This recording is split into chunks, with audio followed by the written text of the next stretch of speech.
All right, because I did some technical difficulty and forgot to actually put the intro back in here. Welcome all everybody in for another episode of the Unofficial WCC Hoops podcast. This is what happens when I actually forget to do all of my checks as we're going to go live. But thanks all for hopping on, watching wherever you are listening, YouTube, Twitch, and Instagram. Great to have you all on. We're going to get into everything that happened the other night in the WCC, which of course includes what we saw. Santa Clara and St. Mary's taking care of their business. The Bees, huge comeback. We're going to talk about them being the new comeback kids. But of course, we're going to start with what happened up in the Rose City. Portland head coach Shantay Legans, we were able to interview him, so we'll play that for you in a bit. Rocco Miller from bracketeer.org will also join us to talk about what the implications for everything are. But now, kind of winding that back, yes, Portland stunning the Zags, because I was in total shock. There was no way around kind of what happened last night. I was looking on my phone and I saw that they were up 15-5, and I was like, what is going on? And I was like, oh, the Zags will come back, and sure enough they did. But then Portland fired back, and they just kept on, like, kind of extending the lead. And for those who didn't see, it was 87-80 the final in this one. This was a landmark signature win for the Portland program, for Shantay Legans, for everyone on this team. It snapped the 20-game losing streak to the Zags. It was their first win since 2014. Kind of add in all of the superlatives you want for this one, because this was as big of a shocker and maybe the upset of the entire college basketball season. Yeah, that lasting sentence could be definitely up there in the argument. But before we do that, we have to administer Zach a technical foul for not putting in the intro. So Zach Farmer is in the box score via the technical foul, just so we get that out there. But I think, in all honesty, Portland played with a million times more force than Gonzaga ever did until the last 2 minutes. So let's fully start there. Mark Few mentioned in the postgame, Zags had no urgency, no energy, no nothing. Graham Ike said it took too long to get there. But in turn, you have to credit Portland for forcing the issue. I mean, they got downhill at will. They shot the ball well. They shot, for the most part, at over 60. Like, by the second half, they were shooting over 60% from the floor. They could not miss. But that's because they were forcing the issue. They were creating blow-bys. Joel Foxwell doing Joel Foxwell things. We'll get to him more deep end. But, like, for me, Joel Foxwell doing what he does is one thing. But when you get more of the guys in on the party, and considering everything that the pilots have gone through in terms of health, illness, and everything like that, like, I see James O'Donnell succeeding. You did not see that at USF last year. So to see James O'Donnell produce at that type of level, I think that's worth it. And, chief among them all, Shantay Legans on one Achilles. Like, this man is going full Ron Hunter after taking on scout team and then blown out an Achilles. And he said, you know what? If it means more winning, I'll blow out the other one. But that's just really kind of a synopsis of the topsy-turviness of what the pilots have gone through. And, I think they deserve, it's important to say, no, this isn't just Gonzaga not doing what they're supposed to do. This is also Portland taking it to them, to the tune of being ahead by 15 points late before tomfoolery was taking place. Like that, like, they had earned the right to win going away. They really had. And, after chopping it up and making it, grindy and messy and all that, then you get that 87-80 result. But it doesn't represent truly how much Portland dominated Gonzaga. That's not something you expected. They took it to the Zags from the get-go. I mean, you look at some of the numbers and they're shocking.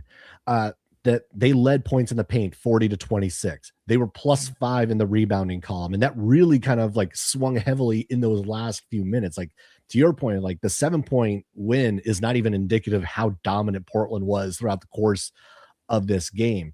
The fact that they had 17 turnovers and won. A lot of those were late, though, because you think of the way the Zags started to finally, like, press and then foul and so on and so on. Like, that was a lot of it was late. So Portland, for the most part, was playing clean basketball. Yeah, and I think so many people were just so efficient over the course of the night. Jermaine Balasager-Webb, 13 points, 9 rebounds, 5 assists for him. And, like, Portland was getting it done from everywhere. I mean, we mentioned Joel Foxwell, 27 points, 8 assists in this one. like this Portland team, I think it should be noted that it's not like this is just recent. Portland has been doing this and playing well against good teams, especially at the Child Center, for a while. They only lost to St. Mary's in that building by 6. They only lost to Santa Clara in that building by 7. They went down the USF and only lost by 5. Like, they have been knocking on the door for a while here. And it just, the perfect storm of everything that happened, that it was the Zags. That was the one that that Portland finally was able to get over the hump on, because they did everything you could possibly hope to get out of this. And now you look at Portland's, they've moved to 4-8. You look at the next few games for the Pilots, honestly, like, they could climb back into this race. I mean, we've talked a lot about how there's a jumble in the middle. The next 4, they have Seattle twice, San Diego, and Pepperdine. There is a realistic window here where the Pilots can climb back into this race as well. There is, but there's also that same world where Portland's already lost to Pepperdine once this season. Yeah. So I think, at least for me, it's not down in Malibu. They do play well at home. That is true. We both can affirm that weird things can happen in the Child Center. Like, that has happened in the past. At least for me, the one thing that's probably the hardest part is sustaining the momentum. Yes, you're riding a high. You feel good about yourself, and I know Shantay, he's cognizant of that. Like, he's not a fool when it comes to what happens mentally when you feel good about yourself. You read all the press clippings, and there have been a lot of them, including ourselves, for what has happened in the Gonzaga game. Yes, you deserve all the shine when you shoot 16 of 23 in the second half, and you look like the team that's number 6, that was number 6 in the country. So I think for Portland, how can you turn around and sustain that with the same mental focus that you had for this Zag prep? So that includes those Seattle U games, those San Diego games, those Pepperdine games, because now people are going to look at you and say, yes, I think the Portland Pilots can and should win those games.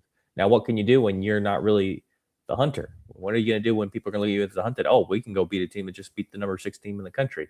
So I think for me, it's the mental aspect of preparation and the mental focus and consistency along that front that's going to shine out a lot. And I really am intrigued to see how Portland can try and carry themselves. And you mentioned those battles in the paint and on the boards. Like, that's, if you want a signal of how much like really Portland kind of punked Gonzaga physically in that department, and you look no further than that, the shooting and combining all that, and with the comments of Mark Few, this was not a fool's gold game. It truly was not.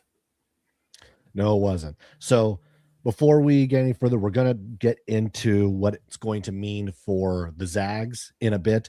But let's get to the interview we did with Shantay Legans and hear from the head coach about the aftermath and how they're again play to that momentum and how they're going to look at Seattle coming into tonight. All right, happy to bring in Portland head coach Shantay Legans, coming off their amazing win against Gonzaga, 87-80 the other night. And Shantay, I mean, I guess I gotta kind of start with the coming off of that win. Just like, how long did the high last before you had to start to get ready for Seattle? Because I mean, it being the first top 10 win that Portland's ever had, it snapping a point against Gonzaga, all the superlatives or whatever. How off of it? Well, I wanted my guys to enjoy the high. It was good for them. It was good for our program. It was good for the university. It was a lot of fun. It was a lot of media attention going across, the United States. It was pretty cool. Me, on the other hand, I was stressing out about Seattle, and if our guys are going to be too high and come back and not play a good game against Seattle, because Seattle, we're right next to each other in the standings, and we're trying to get up to the 5th, the 6th, 5th, 4th place if we can. And we have some games here that we have to go up. So I started thinking about that after, because I can't be in the celebration. I can't get my foot, wet and all that. So I was sitting out there thinking about what we had to do when it comes to Seattle and how we're going to get our guys back to even kill after that win. I mean, it was a fun win. A lot of pats on the back, a lot of you're doing good. But at the same time, we have to, fight and claw so we can get a bye. For that tournament. We don't want to be one of those bottom teams. We've got to be one of the teams that are ascending and playing well then. And so that was my thought process. I was really happy for them. They worked really hard for it. They played hard. And that's what you have to do to beat a team like Gonzaga, especially even at home, when it's kind of, you have some Gonzaga fans there. So it was a lot of fun, and I was really excited for the team, and I was excited for everybody at the university, and the alumni. I got a lot more emails after beating them than beating, say, Pacific at home. So that was pretty cool. I appreciate everybody, in the community, in the Portland community. And well, before we get into the game itself, like, how are you doing? Because like obviously we have heard the story about you tearing your Achilles like during practice because the team's so shorthanded. Yeah. And I mean, obviously, like there's like the story about just overcoming the fact that you guys have been kind of trying to just find healthy bodies to be able to play, but also just like the fact that you kind of like are now on the injured list too on that front. Yeah, well, 2 weeks ago it was really bad. We hit a sickness, and again, everybody in college basketball, they get injuries and sickness, and so ours just happened to happen all at once, and so that was kind of tough for us for a stretch. And guys are now starting to get back healthy, so we're getting more bodies at practice. But we had 2 starters out. We had guys already missing the season, and prior to that, before that, we had to in state get a player, and so one of the players we brought in was one of our grad assistants, and so we had to take him off the scout team and play him. So that's one of the reasons I had to be out there, because he was actually in practice with the team, and so I had to. It wasn't even we were just walking through. They were playing zone. I was working on trying to move the ball, and it just went too fast. And you shouldn't be doing things like that at over 40, they say. And I got a lot of those texts from a lot of mentors of mine saying, "What are you doing? You're 40 plus, man. Don't be out there playing." And I won't do it again. I can tell you that much. It's not fun. Will around everywhere. Now getting to the game itself, I mean, the offense really worked well, and I think the one thing that was the most eye-opening was how well you guys played in the paint. You guys outscored them in the paint, led the rebounding battle, and of course, like, this is a Gonzaga team that is so known for kind of controlling those 2 areas. Kind of talk a bit about what the strategy was kind of going into it, knowing that was one of Gonzaga's strengths, and you were able to not only play well in that area, but really kind of like just kind of controlled it all throughout the game. Well, shoot, man. Graham is such a big time player, and so that's your number one. That's your number one thing defensively, is how you're going to stop him. The 1B would be their transition. They get out and go so fast. So you want 1A, you have to be able to stop their big guy. And we were sending double teams. It wasn't anything new that he hasn't seen before, but I think we're a little bit more aggressive than we have been in the past. And so we went from that, and then we had to fly around. But the number one thing was getting back in transition and just making sure that, Graham didn't kill us in the paint, and that was a huge thing for us. Every time he caught it, he saw 2 or 3 people on him. And so we really made it hard for him. And he still got 24, and so he got a double. And so you look at it after the game, you're like, we did everything we could. And, at the same time, we didn't, and we wanted to be a little bit better on it. We wanted to keep him 15 points or below. And he's just such a big time scorer, but he missed a couple shots. We gave up some offensive rebounds in that second half. We had 17 turnovers, but they missed some key free throws, and we made some good shots, and we got a lot of shots at the rim. I think we spread them out a little bit. Some of our shooters were making some shots, so we spread them a little bit, and I think that kind of hurt them. But that number one thing is just try to stop Graham inside and see, where all the chips fall. And I thought we did a good job of doing that until like the last 6 minutes of when he took the ball. It just was unstoppable. Yeah. Now, on the flip side, you talked about the paint. I mean, the one thing that always kind of is sticking out with this team, and it's been all year long, has been the play of Joel Foxwell, because he has been like one of the best freshman point guards on the West Coast, if not the country. You think just kind of think about the growth he's had over the course of the year, because he's had some big nights against some really good teams. He had a really good night against St. Mary's just a couple weeks ago. He comes out, has the 27 against Gonzaga here.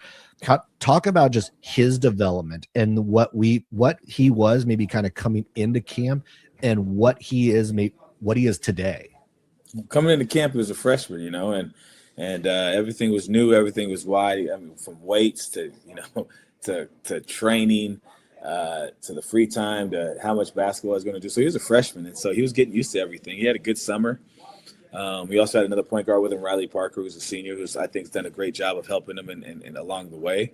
But he's taken the reins and has been really good, and he's been able to play against teams that, I thought the physicality would bother him a little bit, and defensively when he first got here. He's gotten stronger. He's obviously very smart defensively. He puts himself in the right positions. Guys don't really drive by him and penetrate him as much because he can really guard and stay in front of the ball, which is a really underrated thing of his game. Offensively, though, he could see the floor. He gets ball screens. He could see guys. And I think his shot really creates a lot of different things because he could really shoot the ball off the bounce. And that really hurts teams because not everybody's ball screen defense is the same. And so him coming off a screen or coming down in transition, being able to shoot that ball has been second to none. He's been really good at that. And so that's changed the way teams guard him. They can't go under the ball screen. They have to go over the ball screen. If they double him, he's really good at getting off the ball. And so that's helped. And then his teammates have really stepped up, and they've been also a catalyst in how when he gets off the ball, they make different plays, and they're making different plays, and they get guys different shots. And so that's really tough when he can get off it early, and then they make plays, and it comes back to him, and they know when to look for him. So I think a lot of it has just been playing with being able to play together. And that's why, I was talking to you before we started, is the continuity piece. Another year from now, they all know their roles. They know exactly what they have to do, and it'll be smoother. But right now they're starting to, click a little bit offensively, even though the game before that they didn't click at all, and so it's just up and down with our team right now. But he's been playing very good. He's been very consistent for this whole year.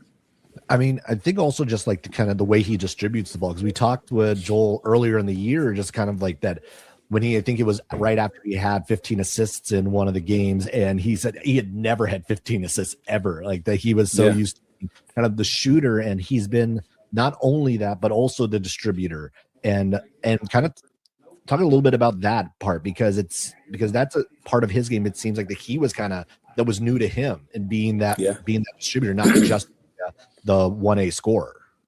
Well, he's a willing passer, and he's been able to get guys, he's been able to break his guy down and make a play for himself his whole life, and so in college, I told him it's going to be a lot different. Guys are going to try to game plan to stop you. So what are you going to do to nullify that? How are you going to, react to that? How are you going to fix that? And so he's been a willing passer. So he watches a lot of film. He comes in here with our assistant, Declan, and he watches a lot of film, and he figures out, I missed that.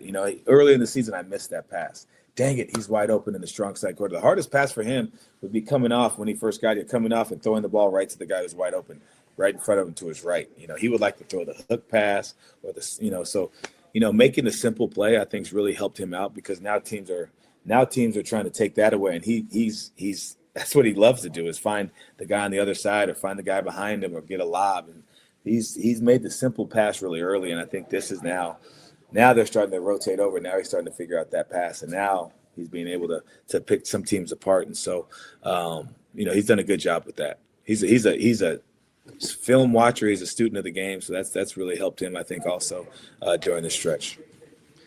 And now we talked a little bit off air about a lot of the close calls you guys have had, because you had a game where you lost by 7 to Santa Clara, lost by 5 at USF, lost by 6 to St. Mary's. You guys have been in so many of these games, especially at home, and it felt like it was almost a matter of time before you kind of knocked down the door against somebody. And of course, it came against Gonzaga. Kind of talk about thinking about what this team has kind of gone through to this point, shorthanded and all, and now the opportunity that is presented in front of them, because the next 4 games, there is opportunity to kind of start to move up into the standings as you're playing teams that are kind of right around you in the standings at this point. Well, yeah, beating Gonzaga puts you in a different spot, right? So you beat Gonzaga, but you lose to Pepperdine, right? And so, we're right in the middle. And Pepperdine's been in a lot of close games too, and they're playing good basketball. But for us, it's been tough because we're right in all those games. We haven't been good on the road. It's stated we have to get better there. We haven't been consistent, but at home we've been pretty good. And so you're in these games, and what's happening is we get to there. We're in the 4-minute mark. We're doing a good job, and we just haven't been able to get over the hump. And so the guys played a good 39 minutes. I think, we in the last game, in the last 2 minutes of the game, we didn't execute like we're supposed to against the press and different things like that, but they figured it out. But we've been right there. So it's been frustrating for our team, but that's also kept our team we can do this. We can win some games. Instead of, throwing the right flag and saying we got to figure out what we're going to do here and there, the guys are sticking with it, instead of, it sucks to say, but we played Washington State before that, and we lost by 30, because we keep playing till the very end. We don't stop. We keep trying different things. What's going to work? A lot of teams want to hold the ball and just say, hey, we're trying to see what's going to work for the next game. That game's over. There's nothing you can do about it. What are we going to do? And so, even in that loss against Washington State, we're still working on things that we're going to do against Gonzaga and what we're going to do against the next game. And so you have those games, but you got to get something out of them. And so every game's been close. We've been learning, but you want to learn by winning. We've been learning by losing, and especially in those close games. So we just got to be a little bit better towards, and execution-wise towards the end of those games. But that's why I think the guys have been able to stick together, because we have been in these games. And it's frustrating when you don't play well like you did in the Pacific and Washington State game, but then you get home and you do the things that we work on. And so, we want to be able to take that on the road with us, but we also want to execute for 40 minutes. And it feels like, we've talked about it, and then we on air, we were discussed that you guys always seem to get better as the season goes along. Like, your teams always seem to improve throughout the course of the year. And it does seem like that's kind of the case here. I think that maybe it does feel like your team's now in a better position this year at the stage than you were maybe a year ago. Is that kind of like a sense that you get at this stage? And once you start to get the pieces back together, it's like, is this something that you feel like, okay, we could actually make a bit of a run when we get to Vegas? No, I do. I truly believe it. We have a point. When you have a point guard and a point guard's playing well, you can go far. You can do it. Guards win games, especially late in the season. They could create offense for you. The offense breaks down. You're playing against a team that's great defensive team like Coach Bennett, and then they do a great job defending. So he can make plays and keep you in games. That can get you there. But this team has been at it since June. They've been going really hard since June. They've been knick-knacked with some injuries and different things like that, but they've been going at it since June. And as we're getting healthy, I think, they have an opportunity to do something special. But yeah, we get better, and as the season goes along, because we have, and a lot of teams do right now, because they're now starting to figure out how to play with each other. It's for teams like, say GU and St. Mary's and Santa Clara, even USF in our league, and other teams in our league, they have some retention of the guys that have played the year before. Our team hasn't had that retention. There's a lot of teams like us. So I'm not beating I'm not, on the violin, but I'm just saying, once you guys start playing well together, then, back in the old days, you'd come back that next year and they'd have all these locker rooms where you felt like you could have won, all these emotions of a loss, all these emotions of a win. And now you have an even kill team. You don't get too high and get too low. You have that experience. And so I think they're gaining experience towards the end of the season. And that's something that you get excited about as a coach, because you can see them, you're not really ever plateauing. You're always getting better, and sometimes it feels like you're dropping all the way down when you have a game like, Washington State on the road, but then you feel like you're on a super high when you come back and win beat a really good team in your league. But now you got to figure out how to just stay even kill. And no, it's not going to be too, it's not going to be too bad. It's not going to be too high. So just stay in the moment and get better and better each day. And so that's something an experienced team understands, and I'm pretty sure Gonzaga is not going to let that loss torpedo their season. I think they're going to come back and fight. I think the same thing with St. Mary's losing at GU, even though they won the last couple of years there. I'm pretty sure their season is not going to drop off that. They're going to be like, okay, this is what we have to do. And the same vice versa, they're not going to get too high and too low. And so that's what you try to build to as a coach, is you just want to keep getting better towards the end of the season. And, I think our coaching staff does a good job with that. But now we got Seattle on Saturday. So now are we too high and do we come back in, or can we just play a good game and give Seattle a good contest? All right. Thanks a lot, Shantay, for hopping on and talking the win, and then also what you guys are going to look like the rest of the year. We'll definitely catch up down the road. And yeah, thanks for hopping on. Appreciate it. I like that hat in the back, the hilltop. I see it. Yeah. That's an okay hat.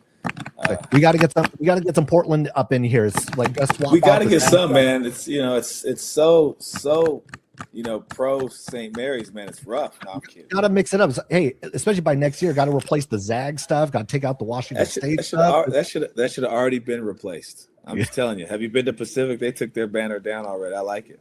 They're not even up there. Appreciate you, man. Thanks for having me.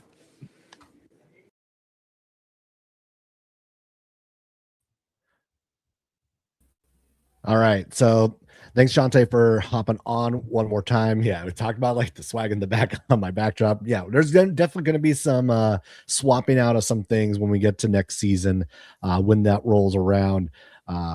But for Portland, there's no kind of understating how massive of a win this was. But to Shantay's point, very early on, it's like they still have a lot of work to do. Like they're 4-8 in conference, and so this next 4 games are a huge stretch for them, and they can't let the high of the other night impact what's going to happen tonight against Seattle at the Child Center.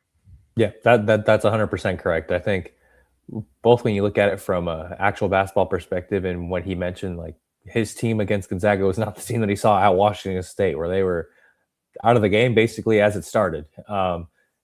You compare that to what he's talking about in terms of never get too high, too low. I think that holds true considering the sequence of events he's going. Like they got drubbed in Pullman, then they get a high going back to Portland.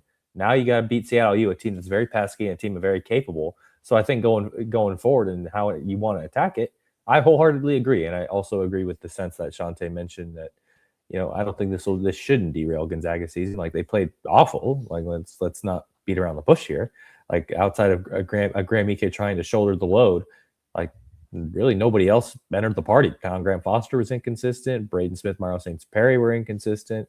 Steel Ventures and Adam Miller did not getting as much run, and because the shots aren't falling. Jalen Worley can't, do it all, from the defensive end. So just a really non-connected performance, and a credit to Portland for forcing that issue.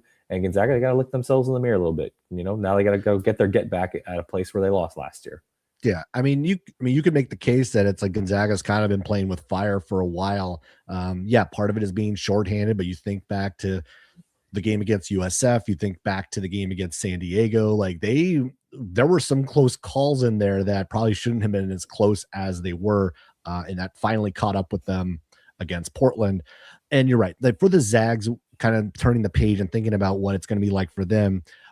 I don't think there's a way around the fact that this is going to cost them probably a couple seed lines. Yep. And we'll talk to Rocco Miller a little about that in a little bit. But you lose to at the time a net 230 team that's now a quad 3 loss. Like that's going to definitely ding their resume and ding where they're going to be in the tournament. Obviously they're still in, like that's not even part of the conversation, but I think it does highlight a bit about what some of their shortcomings have been. They didn't shoot the 3 well again, and that has been a concern since Braden Huff went down. They have not been nearly as good of a 3-point shooting team, and of course that's because when you have both EK and Huff in the game, those two just command so much of the attention. They drag defenders in, and it allows Gonzaga shooters to have better looks. And since then, that just has not been the case. And we've seen their shooting percentage from distance suffer because of that. And so that offense does need to figure out. But again, you keep up 87. That's on the defense. And that is something we really hadn't seen be a problem over the last couple months. So definitely some tightening up for the Zags that need to be done before we get there. But as we kind of prep for Rocco Miller coming in just a bit, we got to talk about both St. Mary's and Santa Clara, because both of these teams really kind of like had comfortable wins eventually on Wednesday night. St. Mary's just blew the doors off of San Diego 87-60, and then Santa Clara, it was tight for about the first 10 minutes, and then the Broncos really started to separate themselves at Pacific. Again, a game we talked about was going to be a critical game for Santa Clara, because that was a good Pacific team that was their first home loss of the season. And the one thing I think for Santa Clara is that it's like it kept them pace. And also the other thing, that win plus the Gonzaga loss means that they are now in first place in the WCC by half game. Naturally, as we all drew it up. I'll start with St. Mary's. Yeah, I don't have a whole lot to add to what you said, because they just really beat San Diego into submission. A tried and true classic St. Mary's game over in Moraga, and I think anyone who watched the Gales will kind of know that. Didn't really let San Diego breathe, for lack of a better phrase, and got on them, continued to stay on them, and then one going away. So a massive credit to the Gales for doing so. And you mentioned we're going to talk to Rocco in a few minutes. Like they're dancing like that, like right now, and not that type, not like the March Madness dancing. Like they're dancing on the bubble. Like if I had it, I would say they'd probably be a 10 seed today. But then not everyone shares that same opinion. So I'll be intrigued to see what Rocco says. And you mentioned what Santa Clara did against Pacific. You mentioned that 10-minute mark. The Broncos look bad for the first 10 minutes, and first credit to the Pacific for forcing the issue, especially defensively. Like they were forcing the Broncos into some rush shots, some tough shots. Those last 30 minutes, they played better, but ultimately didn't really pull away until like the last 10 minutes of the game. And a massive credit to both a mix of rooks and the vets, because Jake Ensminger, birthday boy, led the team in scoring. Not often that you see that. Brett Napper continued his momentum from LMU. I thought he had a really solid game all around. And then you get to the young fellas. KJ Cochran, again, another good game from him. He just continues to stack games. He's really turned the corner in conference play compared to non-conference. So I think that's a big deal. And then Alan Gray, he is now the freshman. He is the most steals in a single season by a freshman in program history. So Alan Graves continues to make things happen. I think any team could use an Alan Graves, and I'm glad that the Broncos have him. And they did what they had to do. And I think the same holds true when both St. Mary's and Washington State play next. Like you basically just have to go 1-0 each day against everybody that's not the big dogs. So when St. Mary's plays the Dons tonight, and when the Broncos take on Wazoo in the afternoon, like find a way. Just find a way. I know you want style points for the bubble, but at this point in time, you just got to find a way, not have a flat tire, and keep on keeping on until you face each other once again. Right. I mean, especially like Santa Clara's match with Washington State, that's a Cougar team that has had its ups and has had its downs. So you don't know which team is necessarily going to show up. And we'll talk a little bit about what happened to the Cougs. And well, maybe for the Washington State folks listening, they Couged it, unfortunately, on Wednesday. But I mean, taking a step back to like St. Mary's and just kind of one of the notes in that one, because they had six guys in double figures. They shot 52% from the field, shot 52% from three. So the offense was back in this game, which was something that was missing against the Zags. And I think one of the cooler notes of this was Dylan Shaw with his first collegiate double-double.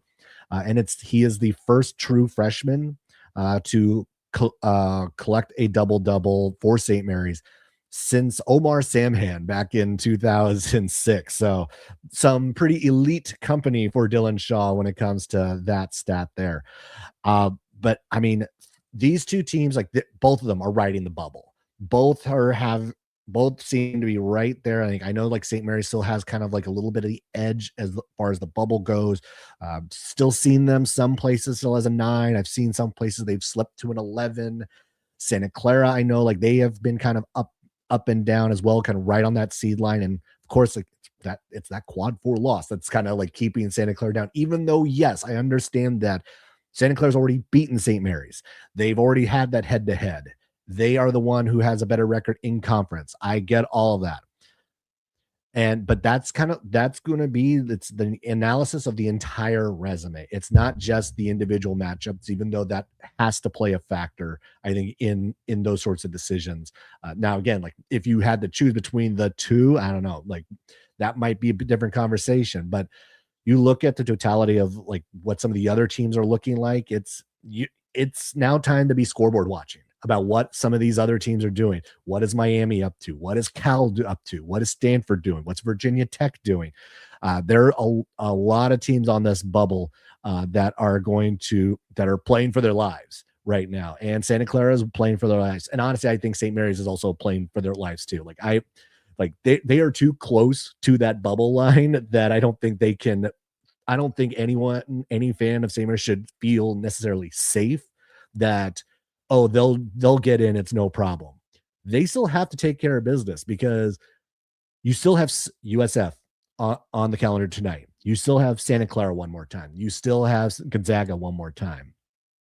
And there's a likelihood you see them both again in the WCC tournament. So you can't take the foot off the gas. You can't think that it's a foregone conclusion that St. Mary's has gotten in because they've been in the last 4 years.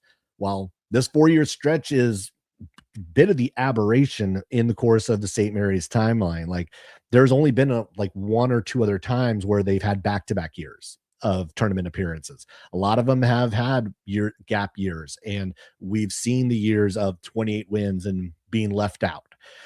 So it's not like that these are necessarily things that are going to happen.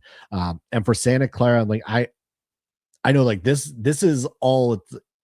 There's no sort of safety net, no sort of thought of like, oh, we're absolutely in. Of like, I know, like probably from you, it's complete panic every single night of any little thing could be the reason that costs us a tournament bid. Yeah, I will fully admit that this starting into this last month of stretch, I'm getting feral for it. Like I see the light at the end of the tunnel, and I'm doing my best to not get burned here. So, like you mentioned, the Santa Clara being in front in the WCC by half game, I don't care. That is rat poison to the highest order. I do not care right now. Like we want to know against Washington State is the mentality today, and we'll see how they do. But like I do agree that speak of the devil, of the one who will help us out here with Rocco Miller, St. Mary's, Santa Clara are towing the line. Like you got to find a way to not lose to anybody who is not each other in terms of the top of the WCC, because you don't get those big time opportunities. Like Cal gets Clemson today. That's a big opportunity for them. So Rocco, fire away. What's the stock of the Gales and the Broncos? What's up, guys? Happy Saturday. Good to be on with you. Yeah, I think they're towing the fine line. I heard the last few things you said, Mr. Dunn, and I think you can't say it any better than that, because there's so much that it will basically build and shape the bubble that has zero to do with these WCC teams. As you guys know well, the SEC, the Big 12, the Big 10, and now the ACC, who projects to have anywhere from 7 to 10 bids. They have those opportunities every week. A team like Texas right now already has a win at Alabama.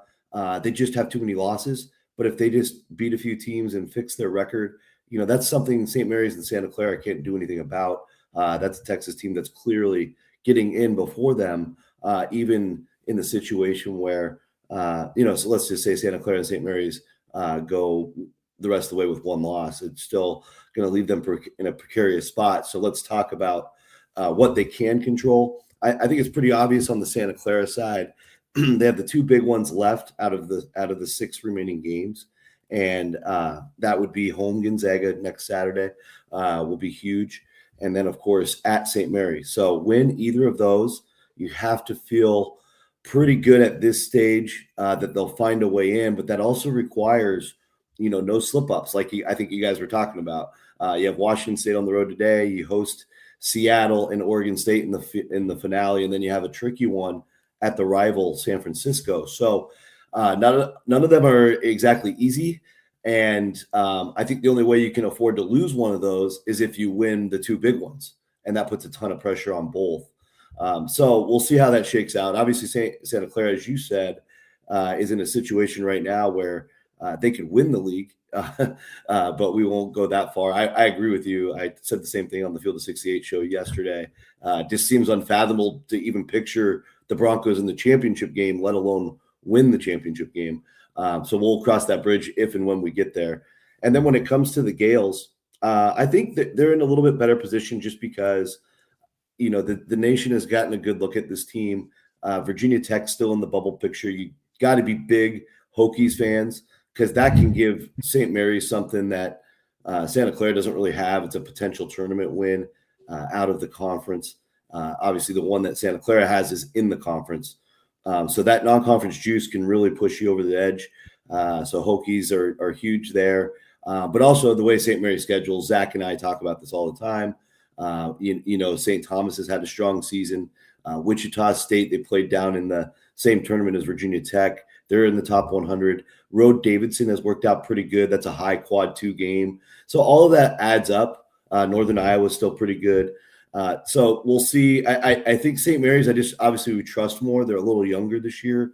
And they also get the chance with Gonzaga and Santa Clara, and those are both at home. Hard to envision St. Mary's losing both at home. They're so good at home. And I do see a world where they definitely win both at home.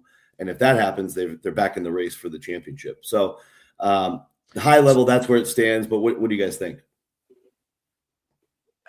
I mean, I keep going back to this, and it's the one, because I think about the lack of quad 1 wins that, I mean, both these teams have, but especially like I think to St. Mary's, because their only quad 1 left in the regular season at this stage is the game at home against Gonzaga. And how how difficult or how in that committee room is it going to be to kind of pick a team like St. Mary's that doesn't have a quad one win? Let's say they don't beat Gonzaga in Moraga.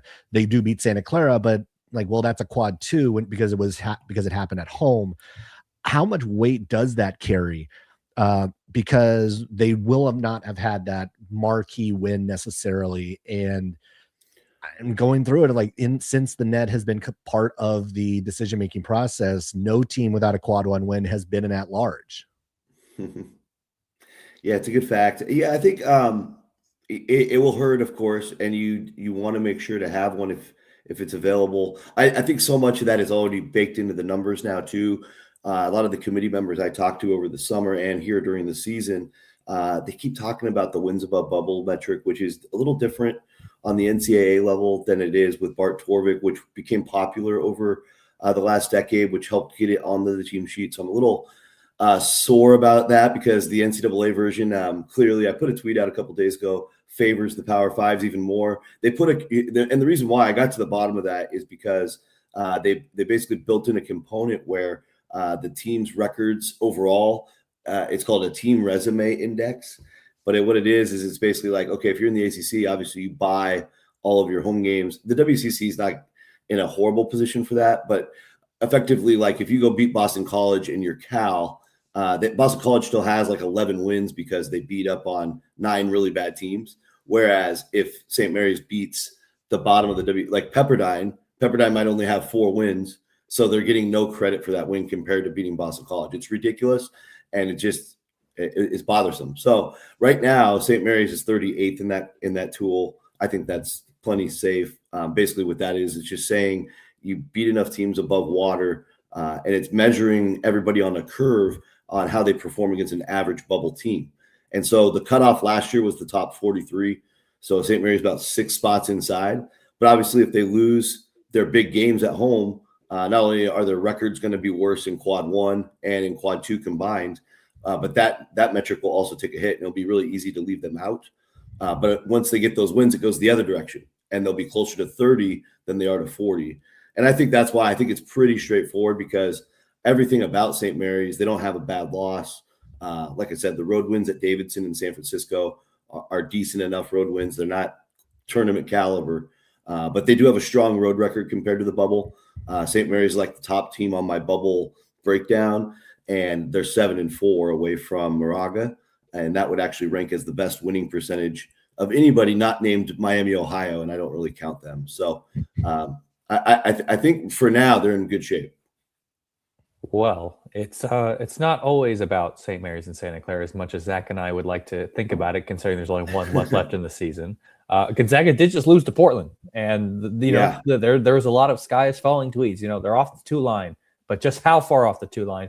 Rocco, give us the prognosis. There are some people saying they could be losing several seed lines all the way down to the 4 or 5 area. How bad is the damage? Oh, man. What a moment for Portland.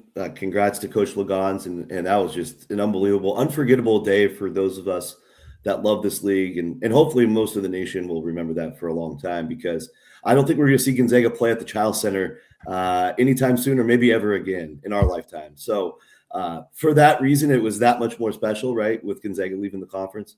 But as it pertains to the overall big board picture, they were right in between that 2 and 3 seed area on Monday. Obviously, you add a loss, a rough loss. They're the only team, I think, in the top 22 right now that has a quad 3 loss. That's where the Portland loss falls. Portland took a jump up from like 230th to like low 200s with the win. Still doesn't solve all the problems. And at the end of the day, Gonzaga is getting compared to Michigan State, Florida, Tennessee, Virginia, the big dogs, Texas Tech, Alabama. The one good thing Gonzaga does have is that win over Alabama. That helps them if they ever get close to the tide. Right now, I do have Gonzaga 14th overall on the board, which makes them a solid number 4 seed. So they dropped technically just 1 seed line. They were my strongest 3 on Monday. But overall, what I would say about Gonzaga is every performance is really critical, no matter who they play, because they don't have the data that those other schools I just mentioned have. And so much of where they slot in is going to be based on their power numbers, what they're doing in Torvik, what they're doing in Ken Palm, what they're doing in the net, and what they're doing with the BPI. Sadly, I don't know why that's still on the sheet, but it is. And right now, they're still in the top 13 in all of those. So even if you want to split hairs and give the nod to Florida, which is what I did for the strongest 4 seed, they're still a safe 4. And if they somehow landed in this spot, I feel like this is a very volatile situation because a lot of those teams above them are going to keep playing each other. The Big 12 has 6 great teams, and they all have a ton of matchups in February. So if somebody goes cold, they're going to fall below Gonzaga. If somebody gets hot below them, they're going to pass Gonzaga. So again, they're at the mercy of all these other games. But if they did for any reason kind of stay where they're at right now, they would still go to Portland. They would still have the home court advantage baked in with the protected seed. And so I have them playing UC Irvine in yesterday's projection with BYU on the 5 side, which BYU, that's actually very realistic because BYU has to either go to the west or the south based on the Thursday, Saturday, and Portland is a Thursday, Saturday as well. So Gonzaga BYU might be linked together for a while. But at least situationally, is how much does the Braden Huff injury play a factor into this? Like if he comes back, let's say in 2 weeks as an example, and they play out and they play really well, like they look like pre-Huff injury Gonzaga again, does that kind of solidify where they are? Is there a chance that they can be bumped back up? Because then you can say, well, this is what they are at full strength, and this is clearly just what they look like without one of their 2 best players. Yeah, that'll definitely be discussed. Now, how much weight it has is up to anybody's guess, but I think what you said, you hit the nail on the head. But with the performance once he's back, and they're humming at a different level. Now, obviously, they've had some struggles during the stretch, not just the Portland loss, but they had San Francisco came all the way back and only lost by 2 points in the kennel. A couple other shaky performances in there as well. So I think it would help a little bit. It certainly won't hurt. I think the thing that would hurt is if he comes back and they're not any better, and then there's even more skepticism about how good they truly are. But the one thing you can't take away is they beat Bama, they beat Kentucky, they beat UCLA.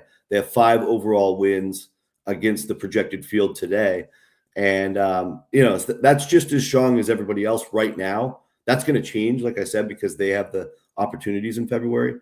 But like Virginia, for example, who's below Gonzaga, they've only beaten 4 tournament teams. You look at BYU, they've only beaten 4. Texas Tech's only beat 3.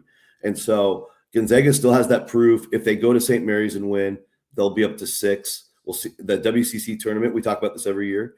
The nice thing for Gonzaga in that is that all of those results are accounted for by the time the committee meets. So Stu Jackson, by the time he gets into his first meeting in Indianapolis, these games will be over for the full season. So that always kind of gives Gonzaga a little boost. Maybe not last year, but if they're playing well, it should. I think one last thing in terms of framing the bubble for St. Mary's and Santa Clara. Are you telling us in the sense of that they have to be on their tippy toes and P's and Q's? Does that include the potential chaos when it comes to bid stealers in the conference tournament? Or is that a whole independent thing, and that technically Zach and I have to get even more worried when things start going south inevitably early March? There's a high likelihood of that nervousness, especially if Santa Clara is in this exact spot. I mean, they're over at Bracketeer, they're the last team in the field, right? So, yeah. And today Missouri plays South Carolina. It'd be easy to put Missouri in over them if they win. San Diego State's coming up. You have Ohio State, Virginia Tech. So these teams are getting countless opportunities to pass them. Now, again, there's going to be teams above them that fall. Like Miami could fall below, Oklahoma State could fall below. UCLA, whatever, right? Like, so if they just stay the course, do what they're doing right now in that WAB tool, they're 41. I feel like that's a good position for the metric. They have the road win at Xavier and Pacific that are in the top 2 quadrants. So not nothing, but obviously you would love to see the road St. Mary's win to really stamp of approval right there. They have the quad 1 win that St. Mary's is missing. Obviously the Loyola Chicago game that we called, Matt, like that's not going away.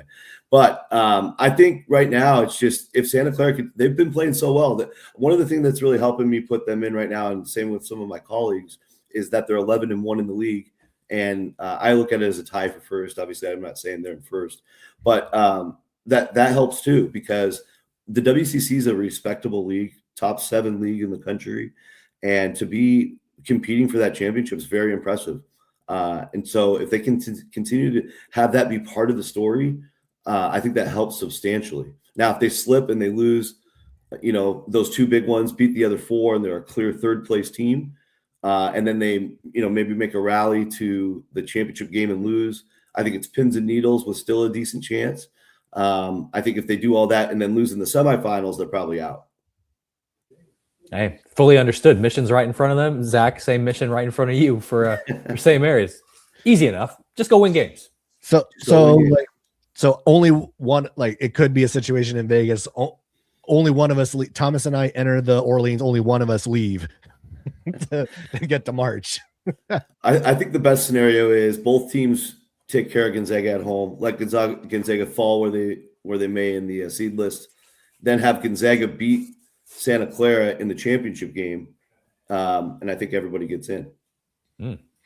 Hey, beat Gonzaga, no problem. It's like that's. If it's Gonzaga Santa Clara for the title, I think everybody gets in no matter who wins the championship game, because obviously Santa Clara can just get the auto bid if they stay hot. Sounds easy enough. So we'll just do the 2022 USF route, get 3 teams in the dance, and then go on, so on, so forth. Easy enough. I think it's amazing that we have 3 in the mix. I'm so scarred from this league every year letting me down, and I'm just glad that we're having the conversation on February 7th. Yes, got to keep it up. I hope we're having the conversation February 8th. Me too. Me too. Let's have a good day today. Yeah. All right. Thanks a lot, Rocco, for hopping on. Always great to talk with you. Get a breakdown of where these teams are, and we'll definitely be catching up probably in the next few weeks. Perfect, guys. Thank you. Have a good day. All right. So heard from Rocco. Essentially these two teams, they got to do everything that we know they need to do. It's basically win out and probably take care of Gonzaga to get in. No problem. None whatsoever. I do think that for St. Mary's and Santa Clara, you're probably afforded 1, maybe 2 losses the rest of the way. And of course, we know like those losses can only come to the likes of either each other or Gonzaga, and that's about it. You have to have clean slate the rest of the way. And now he did say like style points, like we didn't really talk about style points because like that's not necessarily going to matter. It's get the wins, handle your business. And for Santa Clara, it's probably get to the title game in Vegas. Yeah, I think that's definitely a good point that we didn't bring up style points. And I think we're so like scarred of like, just keep inching away as opposed to, get a 30-point win on the road against someone else in the WCC and hope that vaults us up. But I think more than anything, like you mentioned, take care of business. You do that, you're putting yourself in the best position to succeed. You control what you can control. Rocco mentioned what everyone else is going to have the opportunities in the Power Fives to get things done. Let them do as they do. Let them beat each other up. Maybe Ohio State falls off the map. Missouri falls off the map. Miami falls off the map, something like that. Because there's some other teams that have already like eliminated themselves. Like I think Stanford's eliminated themselves barring an ACC tournament auto bid. Like they've lost so many games in the last few weeks. I think they're done. I think Cal is finding a way to potentially getting themselves off the bubble, especially if they beat Clemson today. I think that's going to be something. So like you have to work around teams that are both going up and away. So that's kind of the volatility of the Power Five, at least from the perspective of the WCC and what they have to look at. But lots of games today where teams got to win. St. Mary's has to beat USF. Santa Clara has to beat Washington State. Gonzaga has to beat Oregon State. So intriguing slate today. And speaking of Oregon State, so we're going to shift off the tournament teams and think more about those teams thinking about conference tournament seeding. And we'll start with Oregon State because once again on Wednesday, we saw them have an amazing comeback. So, or maybe we don't want to call it a comeback because now they've done this twice. They came back from 10 down against San Diego in the last minute and a half. And in the second half against Washington State, they were trailing by 17 in this game and came all the way back to win it by 10. So they won it going away. It was funny. I was even talking to in the pre-conversation with Shantay Legans. We were talking about that game as well of like, wait, we saw, they were up by like 15 or whatever at one point, and he turned it off. I turned it off. It's like, yeah, Washington State's got this one. And then sure enough, it's like, oh, they lost? Oregon State did it again. And They- the Beavs they've now entered that conversation at 6-6, where we now have 4 teams all tied in 4th place. What a mess. What an absolute mess. Conference office, I will say I have been there and done that in relating to looking at the tiebreakers to set up the bracket for posting for social. I can say I have been there and done that. So good luck going through all the tiebreakers for 4th place. And it's going to be probably end up being the records against Gonzaga, St. Mary's, Santa Clara. That's one of the like higher tiebreaker points. So I think that might be it. If someone can nab one wherever that may be. When you look at this one, I won't call it a comeback. I'll call it a milk back because you know what happened. We all know what happened. We all saw it. Someone drinks milk. Oregon State is losing. That milk is drank. Now they win the game. So correlation is causation. Oregon State, it's not the basketball. It was the milk. For those who didn't see there, what they had on the video screen, like just the one of the students chugging milk, and it was after that point in the second half they went on a 45-21 run. The Beavs completely turned that game around because clearly it was just about drinking the milk. But I mean, the Beavers have just been able to, like, there have been some bad moments, but they are hanging around right now. And I think a ton of credit needs to be given to Wayne Tinkle and his staff, because you could have made the case that this team should have been written off a while ago, and they just keep on fighting. Josiah Lake had 22 points in this one. Johan Munch, 18 and 15 in this one. Big night for the big man. And they are hanging around, and they're going to keep this interesting as the season goes along, because again, the other teams haven't separated themselves. USF hasn't separated itself. Washington State hasn't done it. Pacific hasn't done it. I mean, USF again, they lost to LMU again. And it wasn't particularly close either. Like that was wire to wire. LMU wire to wire won that game. That final score is not indicative of the dominance LMU had throughout that game. And Jalen Shelley taking the Dons to the woodshed there. And, David Fuchs had a great game against Pacific, not so much against LMU, to say the least. And then you go back to the Beavs. I do agree that they're kind of hanging around, and they're keeping at a time where we thought, this is over. They're going to finish in the 9th seed. Things may happen in the offseason.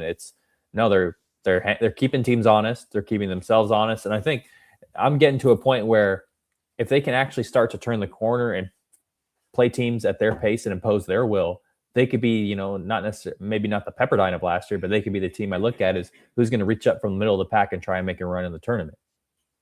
Yeah, I mean, looking at the rest of their schedule, I think it would be I don't think they're going to end up in that conversation really for the 4th seed, just based on their schedule. I mean, like they have Gonzaga this afternoon, and I usually feel real bad for the team that gets Gonzaga after a loss, because it usually does not go well.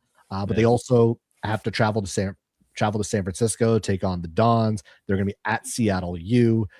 They are home for both Pepperdine and San Diego, but then they hit the road for Santa Clara.